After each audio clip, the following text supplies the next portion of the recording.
Deep in the forests of North America, a creature is said to exist. A creature that people are encountering.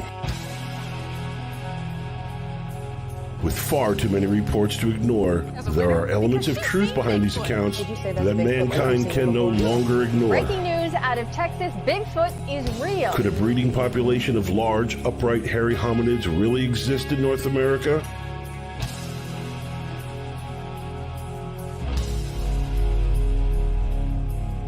If just one footprint, one wood knock, or one howl is real, then man's understanding of primate evolution would be changed forever.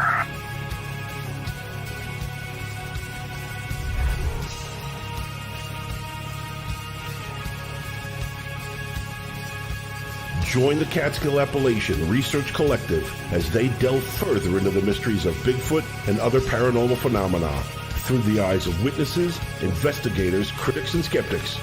Join us as we look to discover what lurks from behind tall trees.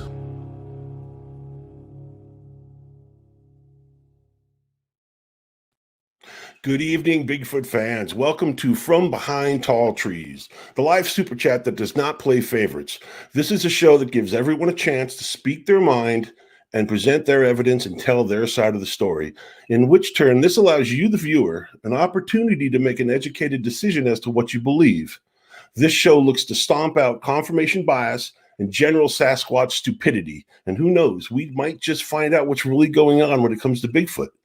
Now, since this is show number 2, I'll let you know my name is Brendan Brown. I am the founder and director of the Catskill Appalachian Research Collective.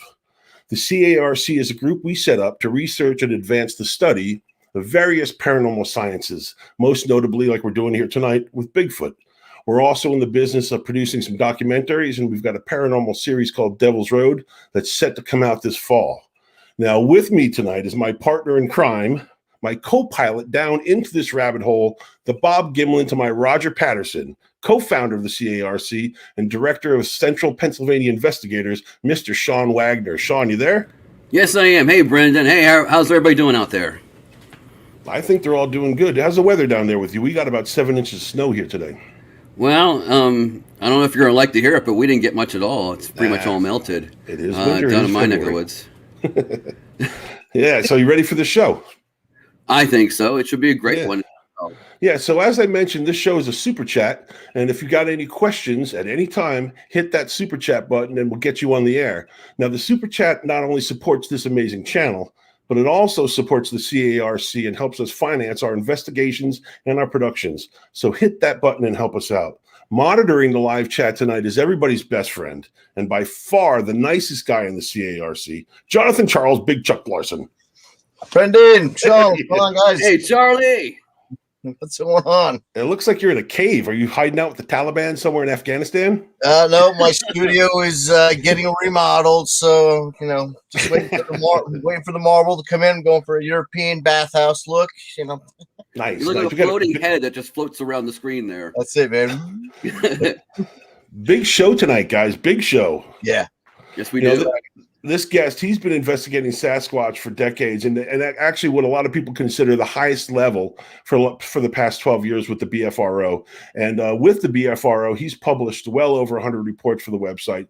He's interviewed 300 plus witnesses regarding Sasquatch sightings. If that's not enough, he's also a trained investigator from MUFON, which is the Mutual UFO Network. His interests include long-term habituation sites, burial research, infrasound. God, it sounds like I'm introducing Bachelor number 2 on the dating game, and deciphering Sasquatch language. The all-around Bigfoot badass, Carter Buschardt. Where are you, buddy? I'm right here. What's going on? Hey, welcome. Hallelujah. Cheers. Nice intro. Thank you, sir. My wife couldn't even tell me good stuff about me like that. Well, I actually got it off the back of your book. Oh. Well, There it is. There it is. So it's orange. It's orange, just like my walls. Exactly. So since this is a brand new show, this is show number 2, we're going to try to start a tradition with our guests. And this is for our guests that are probably not completely raging alcoholics, but just to set the mood and to get us all relaxed. You guys all bring the beverage of your choice. Let's do a toast and let's have a good show. Cheers, gentlemen. Cheers. Cheers. Cheers. All right, guys. We'll see you later. All right, Chuck. We'll check in with you later on the super chat. So, Carter, first of all, congratulations on Sasquatch Evidence of Enigma, an amazing read.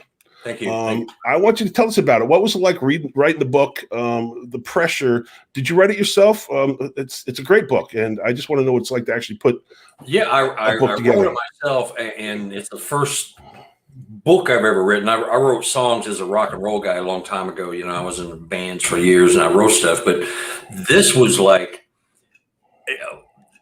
thank God for spell check. You know, although my wife calls me, the human spell check, but it just started out as, I'm going to put a couple of things together, maybe do a YouTube video. Then it turned into 100 pages. Then it turned into 125, 150. All of a sudden there's 200 pages. I went, oh, I guess I got a book. I had stuff to say, and a lot of the things that I wrote in the book, a lot of it is about the witnesses that are getting, ignored and ridiculed by people when they post sightings and put their names on them and stuff. And that ain't right, because the people that are having these encounters day after day, week after week, and many we don't even hear about, need to have some respect, because, they're the lifeblood. They're why we know what's going on out there, because we can't be out there every day. So that was part of my reason. And the other part of the book is really, you have to consider everything when you're investigating this stuff. You cannot have a rigid mindset. You got to have an open mind. You may not have to believe it, but you got to consider the stuff. The people are telling you stuff. And after a while, 300 witnesses, they're all telling you stuff like, there's something going on here that nobody's talking about, because, I hear it time and time again. They don't want any money. They don't want any publicity. They're telling me stuff that's all the same. And it's the paranormal. It's off. It's not the dumb ape in the woods. It's different stuff. And it's like, nobody's talking about it. In the reports that are published, you don't hear a lot about it with the mainstream reporting, body that's out there. And that's not right. That isn't fair. So I thought, I'm going to put this out in the book. And I've been hearing from people left and right since I put it out, because they're going, oh, I'm so glad you said something. And I'm hearing from people that you would probably never hear about their reports otherwise, because there's paranormal stuff in there. And if you got enough people saying stuff, smoke and fire, there's something going on. There just is. You don't have to believe it. It may not all be true. Maybe their perception. But if it's their perception, it's their reality. Their reality, you can't take it away. So you got to consider, it may all fall by the wayside later on. We discover what they really are and where they're from and who they are. Mm-hmm. But until we know that, everything's on the table. Can't take anything off. Virtually. Right. Well, I mean, you seem like a fairly intelligent guy. I hope I'm not giving you more credit than you deserve. No, a lot more credit than I deserve. But thank you. But it seems like you trust the people that send you out there trust the investigators. That's why you become an investigator. You want to trust the people, the boots on the ground, to vet the stories in real time as you're taking them. Because I know we talked. You had over 300 witnesses, and I'm sure probably I don't know what the percentage is of people that are way the fuck out there, and people that are just, it just doesn't add up to you. And the structure that you're reporting to should trust you enough to vet that on your own and not need to truncate the stories anymore. Yeah, I would say 5 to 7% are like total Looney Tunes. Like a Sasquatch came in and made love to my grandmother. They had tea and then he left. Well, you get stuff like that all the time. And that's kids, playing hope. But it takes up your time, and it's on the database. You got to look at it and you go, okay, that goes to the junk file. And there's a lot like that, but there's a lot of stuff that's not like that, and it's real stuff. And you can tell these people are affected seriously by, you have a face-to-face encounter with a creature that you've never seen or heard of, or doesn't exist because everybody tells you they don't exist, and you're changed forever, and they don't have anywhere to go. I mean, they tell their husbands and wives and friends, and they get ridiculed, and laughed at and scoffed. And so they shut up. And then the people that have these same experiences, they don't see anything like that because nobody's reporting it because they get laughed at. So there's a cone of silence about some of the more esoteric stuff. And that's stuff we have to consider. We have to consider it until we know what's going on. And it may be that 90% of what we're considering, or what I consider, turns out to be nothing. But if I want to be an investigator and really dig, you have to listen to these people, consider it. And like in my book, it's called the Brussels sprouts. You don't have to eat it, but put it on the plate and pretend like you're going to, eat it. Some of these people are devastated with these sightings. I mean, there's some serious repercussions to a closed-minded community for somebody who sees a Sasquatch. Right. Well, you're in pretty good company, to be honest with you, with the book. I mean, we talked about, we're both huge fans of Tom Powell's book, The Locals. I mean, I've read it 3 or 4 times. Excellent book. And then you've got Ron Moorhead, who did the forward in your book, I believe. He did some commentary on my on the esoteric stuff, on the quantum physics and quantum math, quantum science. Yeah, he's a smart cat. And then you got an excellent book he has, by the way. Yeah, I got it right here. I had to read yours a couple times, and I've got.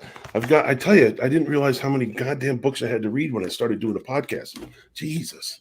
You got to do your homework. I know. And then you got Tim Renner's book. I don't know if you picked that up yet. Where the footprints end. That's a fairly new book that Tim has put out. He's from Central PA, and I'm hoping, maybe, fingers crossed, that maybe we can get him on the show. But to make it short, you're in really good company with a great book covering a lot of things. You got the tree structures, the wood knocks, the howls, and I know that you think that everything kind of lays into a language. With this research. So walk us through, some of the stuff. I know Sean's read the book. I've read the book. Sean, what was your take on the book? I thought it was really good. You went into detail in explaining a good bit of stick structures on your philosophy on that, as well as arrows, which I didn't know too much about. But I did have one big question. If you could explain one thing for me, sure. I'm not very familiar with, is the paranormal Bigfoot. I believe a little more in flesh and blood. I'll be honest right here. I mean, but I'm open to everything, and that's one thing I've never really ran across. Well, the paranormal, and that's not a dirty word. I prefer the paranormal word to the woo word. I just don't use the woo word because that's just like a silly, stupid word. It is. Woo, woo, woo, woo. It's like a Three Stooges word. Well, some of us can't spell paranormal. Yeah, no. I said it. Paranormal. That's 4 syllables. That's paranormal. But in the research I'm doing for this second pretend book I'm writing, you cannot, unless you are mentally ill, you cannot see something that is not there without an outside stimulus. Now, if you have, schizophrenic or paranoid schizophrenic, those people do see things that are not there, but if you think you see a Sasquatch disappear, you think you see it cloak, you think you see one walk behind a tree and then it just disappears and doesn't come out the other side, you hear mind speak. Unless you're really twisted, got something wrong with you, and no offense to anyone who does, mental illness is a serious thing, but you cannot see things that are not there unless there's an outside stimulus. So if you have infrasound, which is a known quantity, it's a known physical thing that happens, and many, many animals use it to distract, to communicate, to hunt, and that can affect what you perceive around you for just even a split second. So maybe you thought you saw something disappear and it didn't really, but the Sasquatch took this upon itself to maybe shoot you a little zapping, as we call it, with the infrasound. And so it just disappears and you're sitting there going, I was staring right at it and it just blinked and was gone. Well, how could that happen? If it's in a wide open field, you're looking right at it and then suddenly it's gone.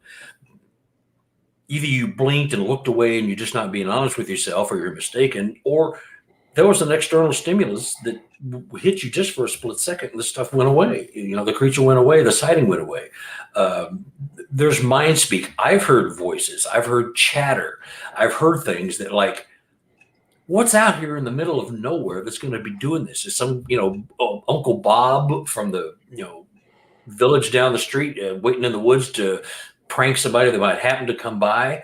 What are the odds of that happening? You see, none of that really makes sense. It's the Occam's razor thing. Then you just go, well, this kind of stuff cannot happen that way. It just can't happen that way. So you have to consider that they may have skill sets we are just not familiar with yet.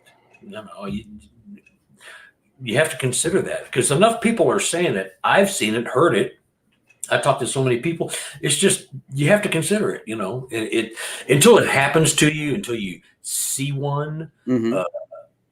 It's all just kind of like, okay, yeah, whatever. Okay. And then all of a sudden it's like, oh man, I can't believe what I just saw. Oh, it just happens. It hits you. So, yeah, to somebody who hasn't experienced it, I totally get it. This is all just, hogwash and dreaming and it wanted to be true, but it's not, kind of thing. But once something happens, and you can talk to a lot of witnesses that'll tell you the same thing. They just said, until I saw it, I thought it was a bunch of baloney. And all of a sudden, I'm a changed man. I'm a changed woman. I've seen it. And I still don't know what to think, but I saw something that isn't supposed to be there. So it does happen, It changes people's lives all the time, I think.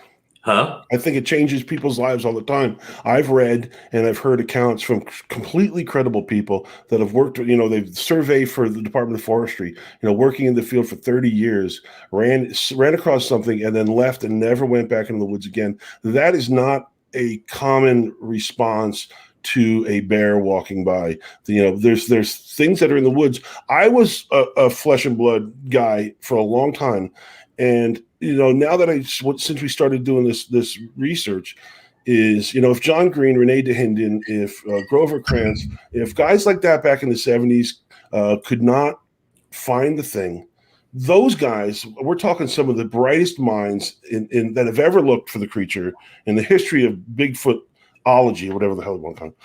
Yeah. So if they haven't found evidence or supporting evidence to say with 110% this is an existing creature that science is going to recognize, there has to be something a little bit more at play than just a flesh and blood creature. And I know the guys in my group are cringing. I know that they're sitting there going, ah.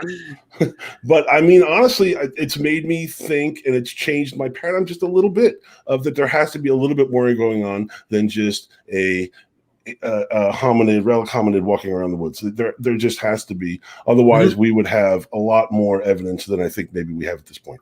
Yeah, I was a flesh and blood guy when I first got into it, but that was only really because of the people I was hanging around. It was just an ape in the woods, and that's what it was. And we're going to figure it out. We're going to find a body. We're going to figure out what they are and who they are, if they are a who. And I think they are a who. They're not a what. But once it happens, it's all over. Your mindset completely changes.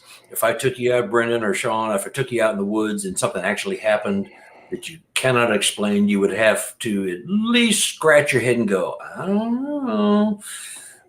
Doesn't fit the ape in the woods, and you have to try to explain like what it is. If it wasn't a Sasquatch, what was it? What was it that was doing this thing? And I've had 3 sightings, and they're all different and unique. They're all at night on thermal, of course. I haven't had my daylight sighting yet. I'm hoping for that soon. But once it happens, it changes everything for you. And you've heard that a lot. Yeah, of course. And I mean, your book is covered, like I said, the tree structures, the wood knocks. Now, there's a lot of amazing pictures in the book. And I'll be honest with you, I have a hard time with, at least the tree structures that I've seen and a lot of the evidence that I've ran across personally, and the stuff obviously that gets presented in the ethos that is the bullshit internet.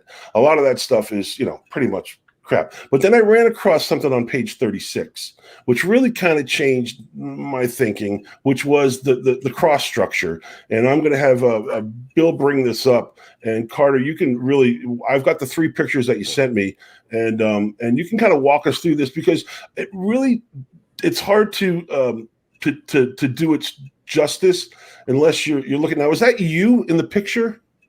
That's me in the picture. And, okay, because it looks like you're going like what the fuck is that? Exactly. Yeah. Well, so walk us through that. About 75 yards to the left of me, up a slight hill, is an old cemetery, 1860s, 1870s.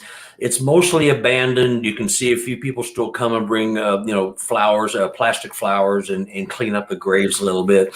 And in the book, I think there's a couple of 2 or 3 pictures. It's a very nondescript little area. But when I walked up to that and I went, the chills. Again, I'm a chill guy. The chills just went up, and I was going, how did that get there? And it's 11 feet in the air. It's about 11 feet long. It is resting on just some very small little branches that have been broken off. It did not fall. It's burned on one end. So it was on the ground at some point, and somebody put it up there. Now, of course, Uncle Bob and Billy can go down there with a ladder and stick it up there, and let's see what somebody thinks. But unless you're there to get the effects of your practical joke, right now, is that the burnt end right there? It was burned on that end. Okay, it's an interesting picture. So it was, to me, and there are a lot of reports, both published and anecdotal, that describe activity at cemeteries, in funerals, that people are seeing them watching. They know that there's only 5% DNA separating all of us, so they know they love families. They have family units. They love their children and their women, and they have family units. And I think this was a sign of reverence for our grieving process. That's just what it told me when I saw it. That who's going to go to the trouble of throwing that thing up there unless you're going to get instant gratification of your practical joke? Nobody. And there was a lot of structures in that area as well, not just that. That alone, but you factor in, and this was brought to this area because of a report I did from a cop, and him and his uncle had a sighting about 5, 6, 7 miles from here. It was on the I can't remember what river it was. It's down there in central Missouri. It's not southeast, but he's a cop, and he's a no BS guy. And as all law enforcement and military are, they're fact takers. They're just the facts, ma'am. So this was just evidence of a connection with us as humans, that they revered our grieving and living process. I mean, that's my interpretation of it. And that was my partner's interpretation. And the creepy, weird feeling we got when we were standing there looking at it, it was just, you kind of had to be there kind of thing. But that's just way out of the ordinary to find that in the middle of nowhere. Yeah, I mean, I don't even know how you would get that thing up there, because if you look at it, there's some small. It's not held up by heavy branches. It's held up by very small, fragile branches. So if it fell from a tree, from a lightning strike, you think it would have broke those branches and just fell to the ground. I don't know, Sean. I mean, what's your take on this thing? It's an interesting picture, and like you said, if it was a lightning strike and it fell from above, there's no way little branches are going to be able to hold it up. It would fall all the way to the ground. Yeah, the inertia from a structure like that, from a tree limb like that. And remember, it's 11 feet up and it's 11 feet long. The inertia from falling from a great height would break everything on the way. That would be on the ground. So, but that thing was burned, and it may have been from a previous lightning strike, but that thing was on the ground at some point, and it was put up there. It didn't fall that way. Any policeman, any cop, any detective, any forensic guy would look at that and go, that didn't fall from anything. We looked around, see, there was nothing charred. There's no lightning strikes in any of the trees up around there. I mean, I looked into it. It wasn't like, ooh, wow, good, take a picture. It was like, I try to disprove anything I come up with before I even put a picture out or put a report out. Because I'm critical of my own self. If it doesn't pass my muster, then okay, I'll put it up. But that passed all my criteria. It was like, this is in the middle of nowhere. Why is this here?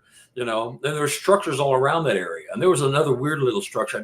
I've got pictures of it, but it's silly. It's probably a nest of some type.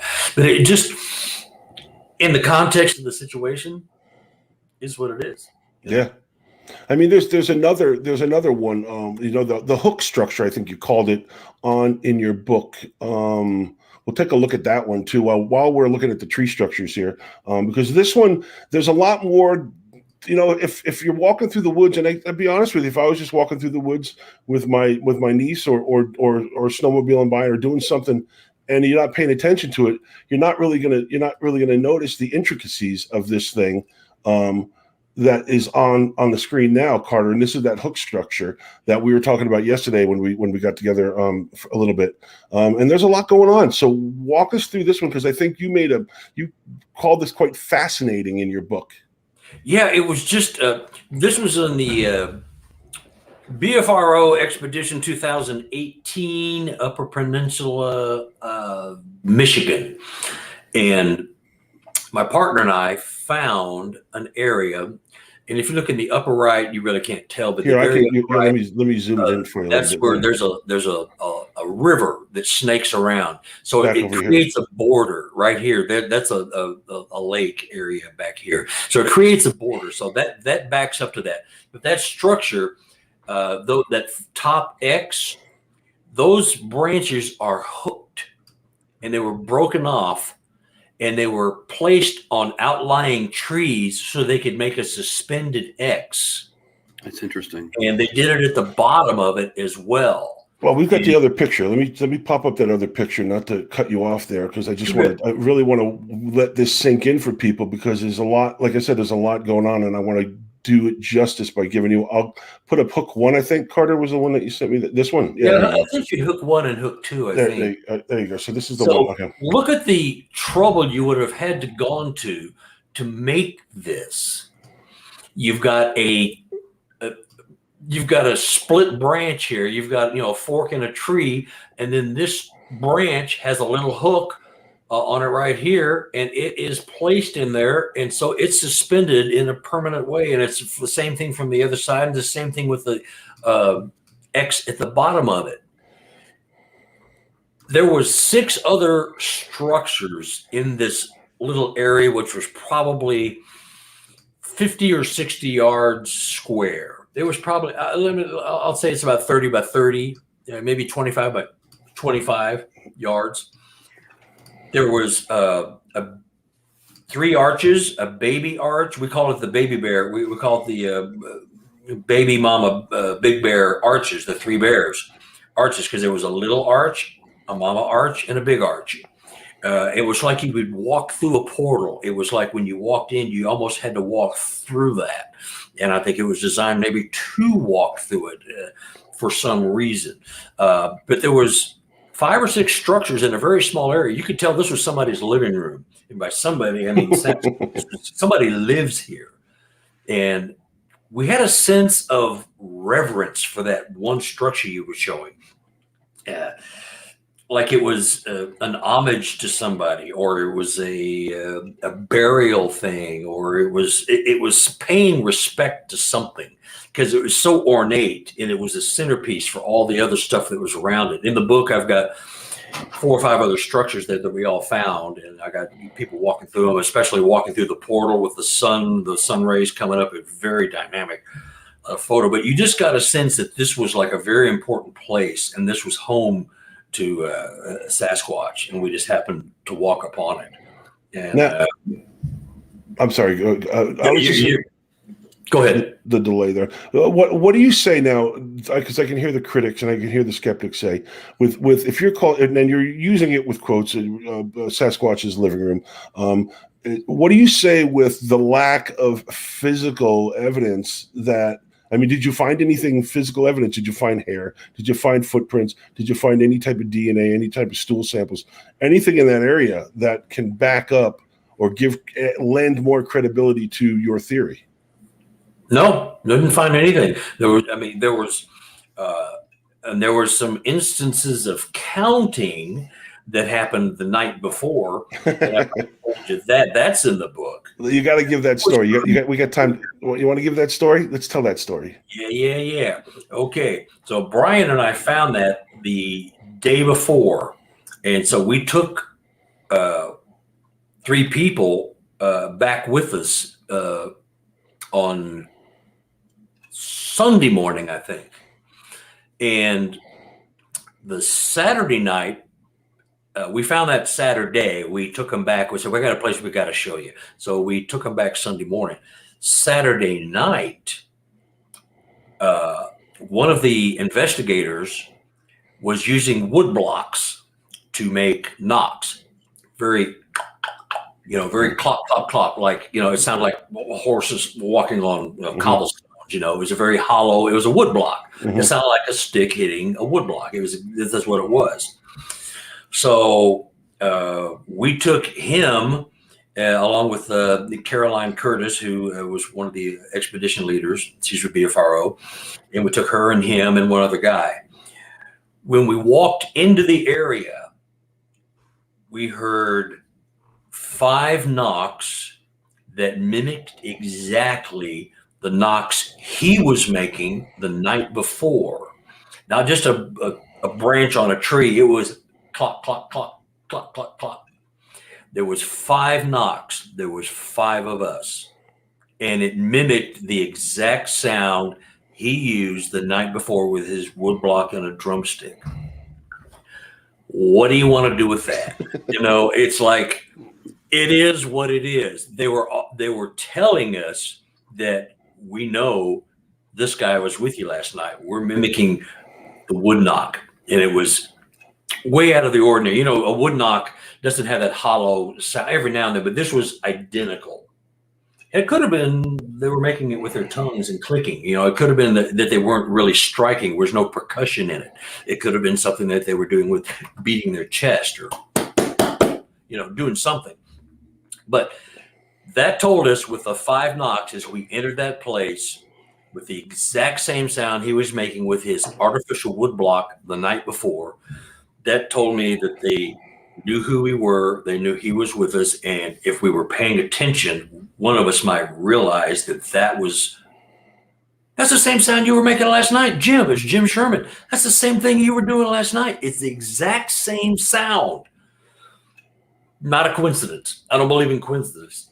Not at all. I don't believe in coincidences one iota in this area of research. I think that's a way of communicating, and it's up to us to either go, that was just a knock as a woodpecker, or 5 of us, 5 knocks, mimicking the sound from the night before. Okay, so it is what it is. I'm getting a little bit of a chill right now telling the story again, because we were 5 people. We're all going, Jim, that was you last night. We all knew it. We all knew it when it happened. Right. We all just looked around like, did you? But it was nothing else other than what it was. It was just a spectacular little display, and it was kind of innocuous and something you probably wouldn't pay attention to if you really weren't paying attention. You were looking at other stuff, but it was like, it is what it was. And so that's the story with that. And we had instances of counting the night before also. I mean, there was several instances of counting, and we went over it the next morning, as we always do. You always talk about what happened the night before. You either have a big breakfast, you go somewhere, you go back to camp after breakfast, and you sit down and recount the night's activities and what you learned or what you want to learn, all that kind of stuff. That's not even the creepiest. Oh, sorry. Go ahead, Sean. Sorry. Oh, sorry about that. How often do you encounter a number of structures in a small area? I know it's, how often do you encounter a number of small structures in an area like you were talking about a little bit ago? Sorry to go back a little bit there. That's okay. No, it's probably 25-30% of the time you'll find multiple structures, and that's my phrase, and I think other people use it, but I think we're in somebody's living room, because this is an area they frequent. And maybe it's, some of them feel like a home area. Some of them feel like an area that is kind of used to crash or eat, or they made a kill there. And so they, maybe made some structures to commemorate the event. Or maybe it's home for them. So, but I'd say about 25-30% of the time, once you find an area, if you're in a known area, you'll find more than one structure. So and how big are they? I'm sorry. Go ahead. Maybe I didn't let you finish. How big are these structures? Because sometimes they show videos which people can fit. Human can like walk into it and almost lay down, for example. Like how? Yeah, there's some that are huge, and some that are just like the baby bear, mama bear, papa bear. With none of the tallest one was 6 feet. It was just an arch. So it's just an arch, then a smaller arch, and then a baby arch. But they're like right in a row. The odds of that happening, and you have to look at was it a snowfall thing? Was it bent over because of the snow weight and a big tree fell on top of them and pinned them down in that position? But 3 at once, I don't know. Not really likely. But I'd say 25 to 30% of the time, you'll find multiple structures in an area. And if they are intricately woven, if they are not cut, a lot of things you'll find that some of the structures have cut wood in them. I tend to not put a lot of stock in the ones with cut wood. Simply because I think if I'm a Sasquatch, I'm going to make a structure. I want it to be something I put together myself. I didn't pick up a piece of wood that a human cut with a cut on the end. It's just not authentic, and it's not symbolic enough. For me, if I was making a structure, I'd want it to say something. So I'd say 25% of the time, if you're in an area, you're going to find more than one if you look around. So, Carter, just to reiterate for people that may be joining us a little bit late, Leah C asked, when you go out, what state are you finding these tree structures in? Are these strictly Missouri? Where are these structures? In the book, in that structure we're talking about, that was Michigan. Okay. All right. My so research area, because I live in Missouri, is that's where I find a lot of my stuff. That's where I live. What part? You don't have to be specific. I'm not going to show up. Leah, that's where you live. Where do you live, Leah? Was it Michigan or Missouri? I don't know. I think I don't know. It's maybe she lives one in of Missouri. those two. It's either Missouri or the Michigan. state, That structure we're talking about. But there's a lot of areas you walk into, and you're in an area that is special. The structures and some of the other little clues you get. The structures are really, and I do think they are a language. They are symbols of a language that we just don't get yet. And there's a lot of things that are repetitive and redundant, which is the TP type structures and some arches, and you're basically 3 or 4 piece structures they're woven, but they're different. They're different trees. They're different species of tree. So if you've got a structure with 5 pieces in it, let's say, typically there'll be at least 2 or 3 different species of trees within that structure. And then you have to look around and go, okay, did they fall from up here? Where'd they come from? Well, if there's nothing in the immediate area that would have fallen into this woven thing, then it was carried over there and put together. So that's a relatively easy investigative tool, is to look around and see what kind of species are in these structures. And quite often, if it's one you deem to be authentic, it's going to have multiple species of trees, and they're all broken, they're not cut, and they're woven into an intricate pattern. And that's nothing other. They will not fall that way randomly. I think in the book I mentioned, if you take 5 chopsticks and throw them up in the air, how many times will it take before you get a TP structure that stands up by itself? 0, pretty much. I mean, what 500,000 times, 1,000,000 times? I mean, I'm going to start now. Definitely, yeah. Yeah. And by the time you're dead, maybe, Hey, so you were talking about the counting, right? And you're talking about, and this goes back to some of the BFRO stuff, and we'll get to that. We're going to beat the shit out of that dead horse in a little bit. but we're talking about the counting with the wood knocks, but that's not the creepiest freaking story you were telling us. And the one you told me and Sean yesterday with the rocks and your partner is the one that really got my freaking skin crawling. And I think we should share that with the viewers. I think that they'd really get a kick out of this one. I don't know if kick out of this. It sounds like I'm an old man, but I'm getting up there. Anyway, Leah lives in Michigan. But anyway, that story with the rocks and the counting is another story with Bigfoot Intelligent with counting. And I'd really like to see if we can knock into that one. Okay. Yeah. I led an expedition for BFRO, Illinois, 2019. And it was very minimally attended because it was on the books. And whoever was going to do it couldn't do it, backed out, whatever. And so it was taken off the books. Then a couple of people that had signed up said, well, I still want to go. I want to go. So Moneymaker put up a APB, hey, somebody want to do this expedition in Illinois? I said, well, I'll do it. Sound good. It sounded fun. I haven't done any serious research in Illinois, so I took it. So there was 6 people altogether. There was 8. It was a very small group because it was on the books and then it was taken off and then put back up. By then, everybody gone and done other things. And so there was only 6 people that showed up. There was 8 that signed up, 6 showed up. So I'll just make it real easy and short. So we went to an area. We had 5 footprints. We found 5 footprints and we cast them. And we let them cure, went back the next day to get them. There was a tree pushed over, 3 trees pushed over. If you're going down this ravine, all trees were pushed over from the right side. And there were smaller trees, 10 or 12 feet tall. They were about 4-inch diameter. They're just little saplings, really, in the scheme of things in the woods. But they were pushed over. So somebody was not happy that were sniffing around and getting their footprints. And I've seen that before. I thought nothing of it, but it was cool for the people that had never seen it before, that they were going, wow, that's just kind of weird. I said, well, yeah, this is kind of what happens sometimes when you're, sniffing around. So we went out that night and we had incredible activity, but they weren't speaking or communicating. They were like throwing rocks and twigs at us as we went down this ravine. We were headed toward a log that was going to be my destination for the night. If we get to this log and we still want to go on, we're going to keep going.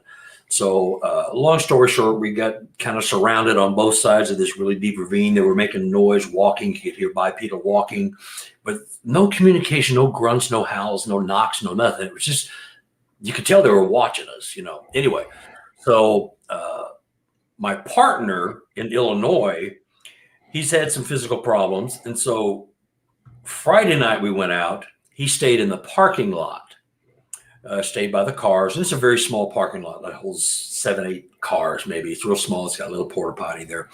And so he stayed back because he was not physically able to make the climb down, which is very rocky and jagged, and then going way back up. He just was not able to do it. So he stayed back and watched the cars. We went back the next night, Saturday night, and he stayed at camp.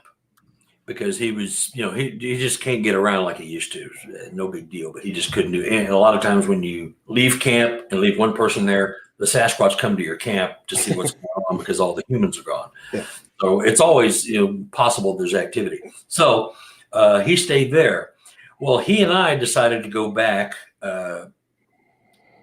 October of 2020, and we went back. Just so happened it was exactly a year to the day of the expedition. We went down there and we went to where we went, and there was we saw the 3 trees that had been pushed over. And let me tell you, they were all still alive. They were pushed over, but they were still rooted in the ground, so they were still living. They had not died. They were still alive. So we went down into the area where we stopped and had all the action. And there was 2 more giant trees pushed over. Yeah, here we go. And so we went around the corner where all these trees were. And the picture you're posting is what we found. And when I found this, it was the next morning. So what happened was we went down there and saw everything, and I decided to put a couple of cameras up. And this was on a Tuesday afternoon. So we put 2 cameras up, and I was going to go back and get them on the way back home to Kansas City, where I live. And but Harold went with me, and I went back Wednesday to get my cameras, and this was waiting for us. My cameras were white to the right of the picture. If you see, the left and you go to the right, my cameras were up in the woods to the right. The 5 rocks, that's me as the leader. That's the 4 people I had that I was leading on the Friday and Saturday night. The rock at the other end, that's Harold. Poor Harold. Stayed at the campsite one night. He stayed at the car the other night. This represents, and this is the weird part. It's not even weird. It makes perfect sense to me. We saw this. We went out there Tuesday and put the cameras. I came back Wednesday. This was waiting for us. This was not there Tuesday when we went. Wow. So this represents me in leading the 4 people that I had, the 4 expedition goers, which is a very small expedition. And this was Harold sitting back at camp or in the parking lot because he was unable to go. It was nothing other than that, because that appeared overnight. Now, we left. This was in the middle of the pandemic.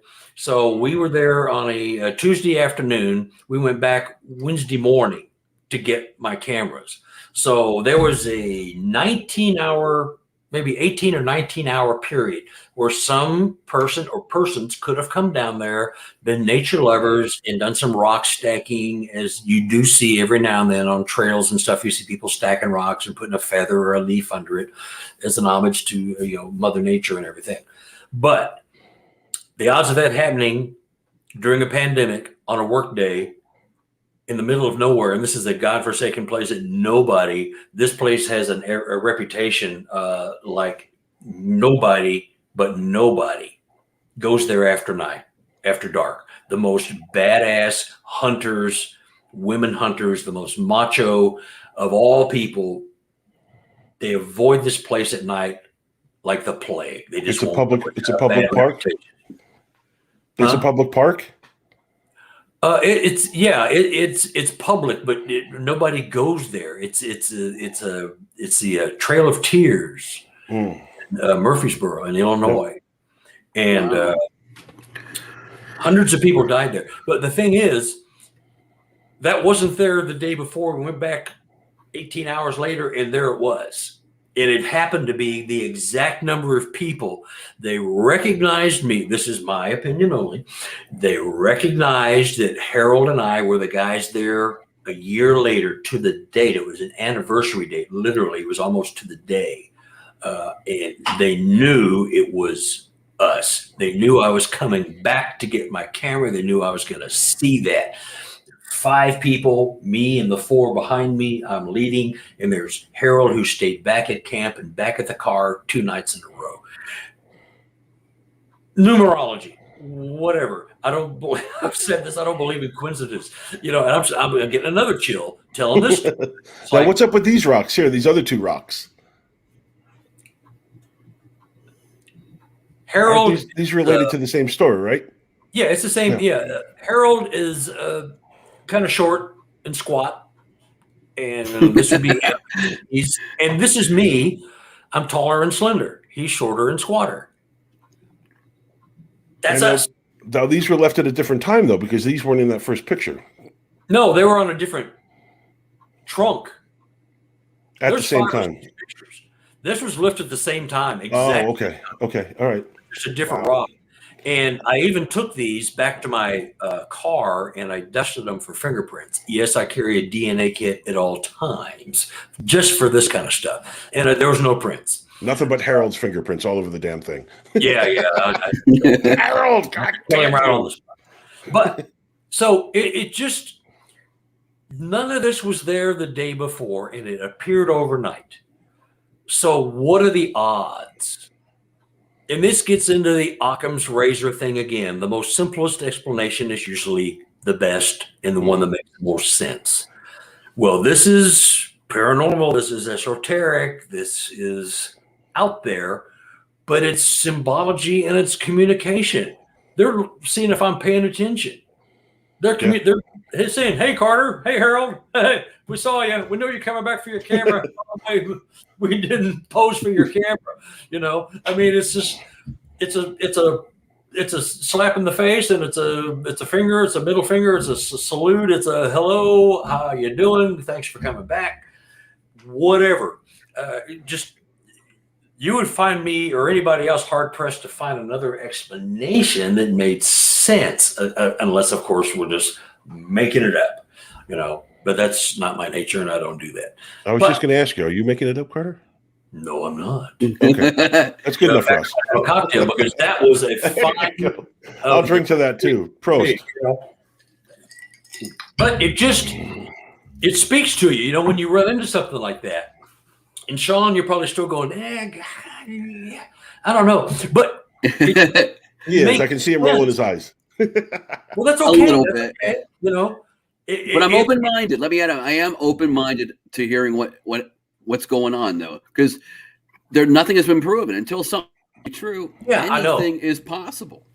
That's the dilemma we all have. When we're doing this show, we're talking about esoteric stuff, and you may do another show where you're talking about meat, you know, meat and potatoes, you know, ape in the woods. And that's it. I mean, it's just the perception. But if you're paying attention and you got an open mind and you got to try to put some things in context and consider them, just consider it.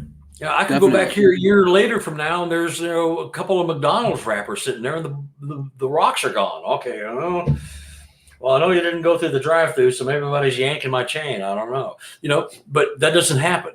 And that just, and even Harold, he was like, and he's like, he's got some weird stuff going on, but not like this. And even he went, Jesus. It is very interesting as well how the numbers match up. If neither one of you put the rocks on there, that is very interesting, no matter how you look at it. Yeah. Well, neither one of us did. I mean, you know, I'm just not the type, you know, I got to look at myself in the mirror in the morning, you know, and there's guys that like to hoax and stuff. And there are hoaxes out there. And definitely. And so, but that's just, I don't want anything bad enough to do that. You know, I got to look at myself in the mirror and go, you're all right, guy. You know, you're at least somebody can say that about you, Carter. Yeah, I mean, I don't know who would say that about me, but except for me, my wife, I pay her, you know, handsomely to do so. Yeah. So you're going to be. It's just one of those things that you walk away, and I'm not even scratching my head because I already knew what it was. I knew as soon as I saw those, you know, I was going, oh my God, look what they're doing. You know, they're talking to us. They're telling us. The 5 rocks in the one says it all. That's symbology, but it is me and the 4 people that were left and Harold, who couldn't get down there, and he stayed behind. Yeah. It's nothing other than what it is. I mean, you know, if there were 7 people, okay, well, maybe there was another rock and a squirrel knocked it off the tree trunk, or I'll find some excuse to make myself feel better, but there isn't one. There isn't any, you know, it just was what it was. So, well, that's when you start dealing with you know, people that are doing confirmation bias, you know, and they're looking for any reason to throw out a certain part of that story to fit their narrative. So like Sean said, if that really happened, which I believe it did because I trust you, then there's a lot more going on than just, you know, an ape walking around in the woods. And that brings me to my you know, the next section here is you know, you've been working with the BFRO for a dozen years now, right? Yeah. Okay. I know it's and honestly, it seems like right now there's a lot of grumblings about maybe the BFRO might be doing more harm than good to the actual research that's being done, because it seems like news from the front is there might be some censorship going on of some of the witness statements. I know Dave Scott from Spaced Out Radio isn't happy with them. I'm haven't been a moneymaker fan since day one. I think he rules with an iron fist, and I think he's in living up to his last name by raking in the cash. And I mean, fair enough, he did build the organization, but it does seem to think that there's a little bit of shenanigans going on with some of the editing or changing of some of the stories and the reports that have been submitted and then posted. What do you think about that? You want to handle that curveball there, Carter? Not really a curveball. I don't like it. I don't like it. I myself have had, and I only started paying attention about a year ago because I heard about it, and then it happened. I've had at least a half a dozen of my reports sanitized, censored, stuff taken out.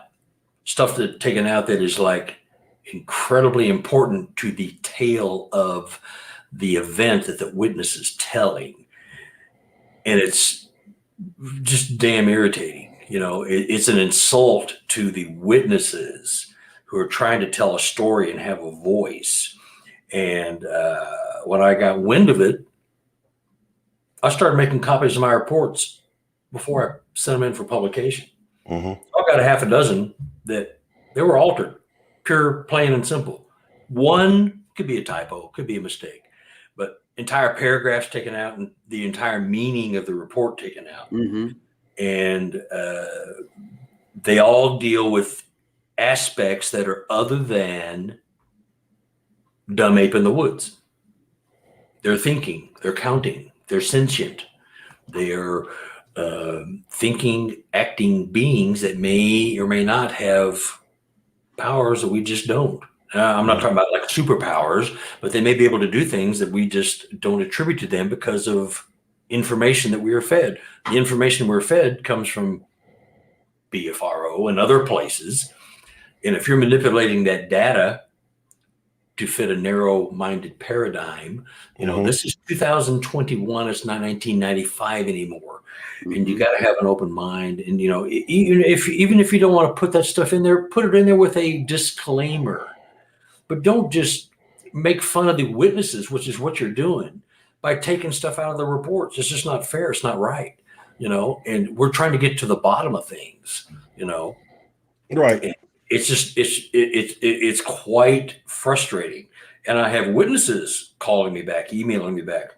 Hey, what's the deal? That's not the report I gave you. They've got to be pissed because they're thinking that you're the one that changed it. Yeah, they do. They think it's me. Then I tell them it's Brendan, and then they're and Sean don't believe nothing, so he's not. It must be him too. They're in cahoots. I'm rigging them all. I'm messing them all. Changing them all. But in all seriousness, it is insulting to the intelligence of people that are following this and want real answers. Just because so-and-so doesn't believe it or so-and-so doesn't believe it doesn't mean it didn't happen to these people. And you have to, like I keep saying, you have to consider all this stuff. And if you're just discounting it because you just don't believe it or don't want to believe it, well, how fair is that? You become the CNN of Bigfooter. Is he Anderson Cooper? Is he Anderson Cooper? Yeah, it could be. It could be Fox News or CNN. Who knows? I mean, we could talk all fucking night about my gripes and everybody's gripes about Moneymaker. I want to make it clear that let me interrupt real quick. Oh, sorry. Go ahead. I have hundreds of friends in BFRO. I love them to death. I respect everybody. It has nothing to do with BFRO. It has something to do with whoever is manipulating the reports. Exactly. It ain't right because they're the number one source of information to people who don't know anything or think they want to know something. And when they're reading sanitized reports, what? I mean, you're the biggest thing in the world, and maybe that's why you're doing it, because you can get away with it. I don't know. It's just not right. It's just not fair, And what's the reason? It's all volunteer. I've spent tens and tens and tens of thousands of dollars on equipment and gas and mileage and time away from home and all that crap. And this is how you get paid. and this is how the witnesses get paid. I'm more concerned about the witnesses who finally got the balls, the courage to come forward finally. And then when they do, it's just, what are you doing? What are you doing to yourself? What are you doing to the database? It's flawed. It's not even real, and anyway, it's a source of frustration. You can't have not heard of this other than for me. You have to. Of course, yeah, and I mean that's what I was just going to say is that we're on the exact same page. I know that the CARC, and I'm speaking for myself, and I'm pretty sure Sean and Charlie will agree. Is our fight is not with the boots on the ground, the people that lead the expeditions, that put the money out of their pockets, that really do all the research and really put their best foot forward to do solid research and to treat the witnesses with respect and the dignity that they deserve. It's the higher ups. It's the structure that sits, whatever type of board of executives they've got, I should say. That's where the problem lies, and that it's never going to get fixed because it's such a big thing. It's kind of like, it's like you said, it's like the CNN, but it's like the Clear Channel. I know that Carter, that you're a musician. It's the Clear Channel of Bigfoot research, and it's a sad state of affairs when somebody wants to get in and they want to open up their heart and open up their house and their property to a story, and due to their naivete, just because they're not that familiar with how the whole system works, they make the mistake of sometimes going down that road, and unfortunately they get stepped on for the money grab. Because I tell you what, he'll be the first one to shove 14 people up that person's ass at their property, charging $600 a pop, and then taking half the money and then cutting the story in half and then not telling the true story, but he'll take the money. And I guarantee you, I don't give a shit what anybody says. I guarantee you that's exactly what's going on, and something has to change. And if Moneymaker has the balls to come out on the show and talk about it, I'd give him an hour. I'd give him 2 hours. I really don't care. And that's exactly how I feel. Well, I only got an hour, so what the heck? Hey, we're not done yet. We're not even done yet. Well, come on now. I know it's only an hour. We're just getting warmed up. Exactly. No, it's true, and it's just a bone of contention. And when I brought it up to some people, and I have talked to many, many investigators. Oh, that's been going on a long time. He's been doing that forever. Whoever's doing it. All right. I won't say him, but it's been going on forever. Well, why don't you say something? Why don't you do something? You can't. It's not it's his playhouse. He can do whatever he wants. Yeah, he owns the phone book. It's like he's got Sasquatch's phone book. We're at the hour mark here. I don't want to cut anything off, but I know of the 300 witness accounts, you got a doozy in there, Carter. I know you got a doozy that you can share with me and with the people watching this show of a nice Bigfoot story, a nice juicy one, and you can take your time and you can walk us through it. Come on now, scratch that fucking beautiful bald head of yours, dig one out, take a big sip off that drink, and tell us one. This bald head has seen many, many things. Exactly. It's like a magic 8-ball. I want to shake it. I've got a couple. The story I just told you there in Illinois was mind blowing, and with the counting, I have habituation sites. I have about 4 or 5 sites I visit regularly. By habituation sites, I mean the people that are having weekly, ongoing activity. And it happens so often that they forget to tell me some things. I'll call them up once a month and say, "Hey, what's going on, guys? What's been happening?" "Oh, not a lot. Just went shopping today. Went to get a haircut at Great Clips and went to Walmart. And Bobby saw Sasquatch this morning too. I was walking the dog." You just go, "What? Well, tell me." They don't even think about it when they're having these events. But one of my folks, couples, they have a routine where they walk the dog every morning, same time. It's just like a routine, dog expects it. And anyway, so he's walking the dog one morning, and there's a family that lives on the property. Now, where is this? What state's this in? Missouri. Okay. and walks the dog about the same time every morning. And he's seen Sasquatches several times when he's walking the dog. It's like a routine. You walk to the gate and back. It's about 100 yards that way. Well, it's about 150 yards and then 150 back. Good walk. Dog gets to do his business and sniff around. Everybody's happy. So several times he's seen the alpha male. He'll just present himself. He'll just step out from behind a tree. He'll make a noise, and you look, and there he is. Jesus. So happens often. Well, one morning, the male does the same thing, comes out from behind a tree or out from some shrubs. I can't remember the exact story, but he shows himself, and he's looking at him and sees the Sasquatch. While he's looking at him, on the other side of the tree comes mama and a baby. And they are presenting the baby to my people, my witnesses. They're showing their child.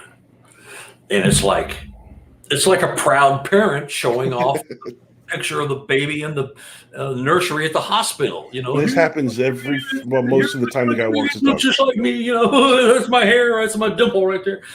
He's showing him off. I mean, it's like a proud father, proud parent showing off their kid. Good point. Yeah. Who does that? But they're comfortable enough. These people are so isolated. They barely have running water. They live well, but they are just so isolated, and nobody comes anywhere near their property. So this is like an awesome moment. It's like, I don't know. It's you hear the choir singing in the heavens coming down when you see something like that. He was just like. And they went back and told his wife, and then she called me and told me, and it was just like, oh, I feel so blessed, I feel so honored that they showed their baby, and they've seen it a few other times, of course that was 3 years ago, I think, when that happened. So it's a juvenile now. It's walking around and doing all that stuff. So that's one tale. Jesus, I didn't see it. Yeah, right. Well, I mean, not everybody can have a Class A, right? I mean, Yeah, but I believe it's pretty fascinating, though. They are so down to earth. They're so humble and so honest and so open, and they don't want anything. They don't want any publicity. I mean, no publicity. You sure I can't give you a GoPro to give them to them for like a week, and then they can keep the GoPro, just give me the card back? Oh, that'd be awesome. I might have to send you that photo I tried to stop with the beaver foot. but that's one. That really strikes me. It was just that's amazing, though. Matter of fact, way they told it. They don't like to say. And if somebody needs attention that bad that they're going to yank the chain of a 60-year-old investigator driving down there to get some attention, they're not getting any money. They're not getting any fame or fortune or pictures or name in the paper or camera time or anything. They don't want anything. They feel privileged that these creatures are there sharing their property. They were there before they got to the property, and they'll be there probably long after they're gone. Right. Now, do they leave any food for the Bigfoots? I mean, or the Bigfoot, do those people on the property with the dog, do they just, the Bigfoot comes and goes, they don't leave any apples or any habituation stuff? We've been doing some gifting, apples, rocks is a really favorite of this particular group of Sasquatches. They leave a lot of rocks. And that's one of the things that I might be putting in the book. I've got some photos of some rocks left. Actually, I left a rock on their porch. And then 2 days after I left, there was a rock left next to it. Mine was a bigger rock that they'd thrown up in the yard. And I put it on the porch. Well, 2 days later, a little rock next to it was left. And I got a picture of that. Also, I have a picture that I can't share. I might be sharing in the book if it becomes a book. It is the top of a head of a Sasquatch.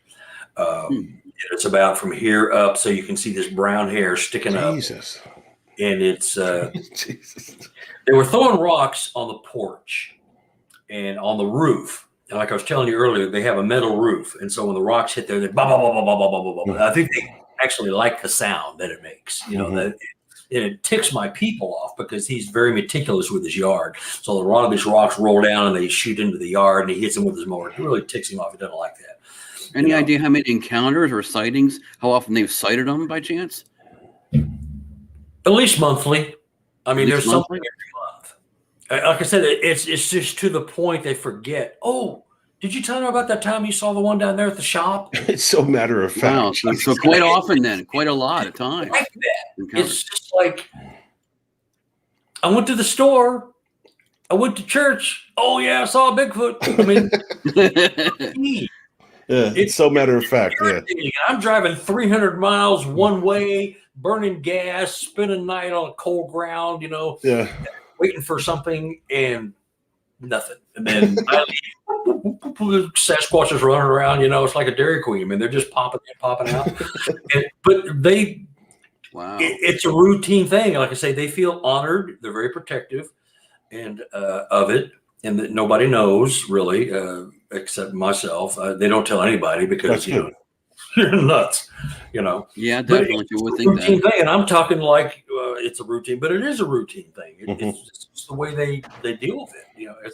It's an honor and a pleasure, and they feel chosen, and for that reason, they're going to continue having the encounters and inviting me down whenever I want. I've sat on their front porch and traded howls with Sasquatches. Woo! Now you're just showing off, man. Now you're just blatantly showing off, dude. That would be something. Weird. It's just because we're sitting there and they're throwing rocks across the road, and we throw rocks back across the road, and then you'll hear them walking. It's kind of a ritual. What they do is they will go sit out on the front porch one night and they'll decide they want to just interact. So they'll just sit there, and all of a sudden you'll start hearing rustling. You'll hear bipedal walking across the road in the woods, not very far, probably 50, 60 yards away. And you'll hear this crunch, crunch, crunch, crunch, boom, boom, boom, boom, plop. They'll plop themselves down, and they're just going to sit there and watch the stupid humans. And we're trying to listen or communicate with the stupid Sasquatches. So it's just this thing going back and forth. And a couple of times, and I've had howls and knocks and whoops returned right on the spot. And I'm going, okay, well, they live in the middle of nowhere. And I've asked them, I said, is there anybody down that road that could even be pranking us? Right. I mean, mean, no. It's just too far away. It's just doesn't happen. It's just, this is their life. Yeah. Who's got a lot going on too is I don't know if you know Julie Wrench.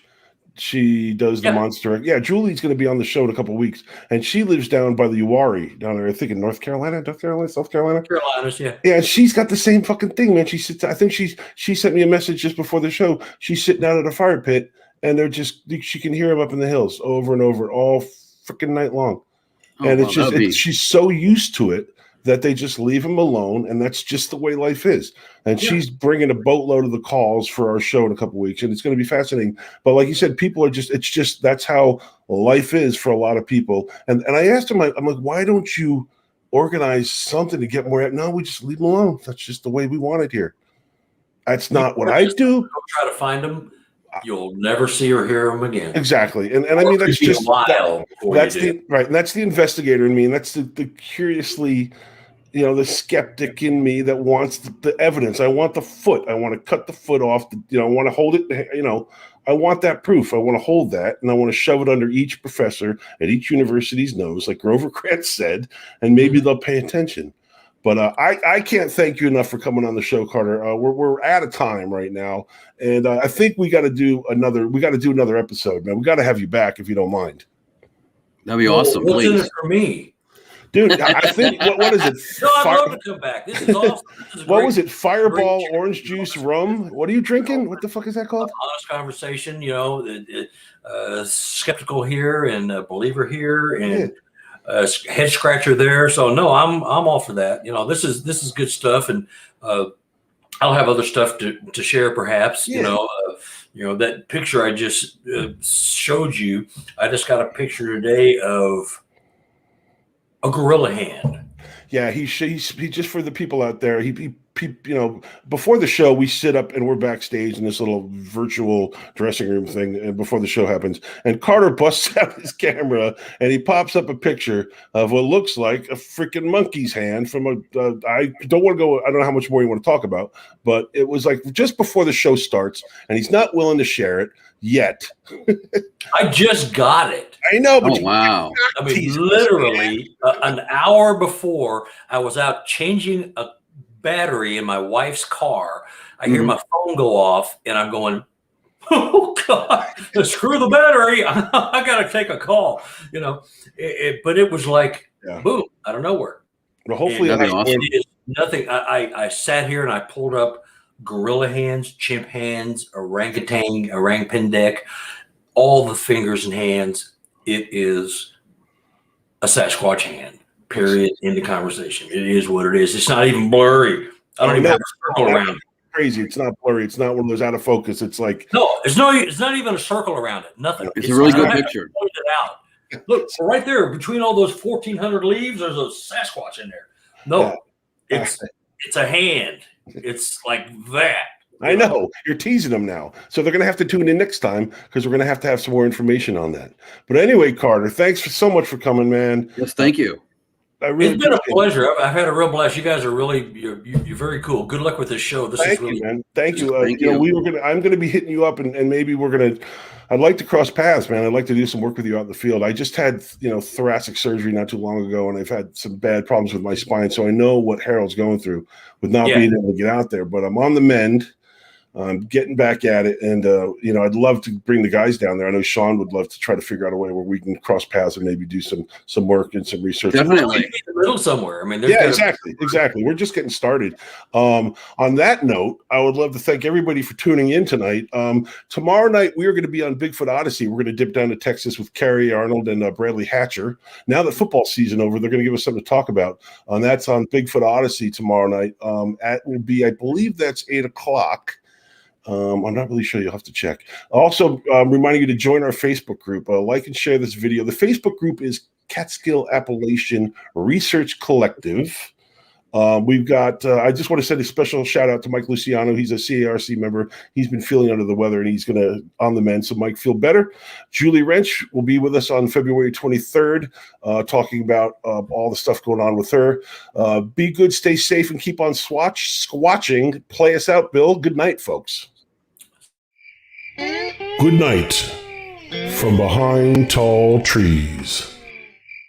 If you enjoyed the previous program, subscribe to the channel, hit the like button, and leave a comment.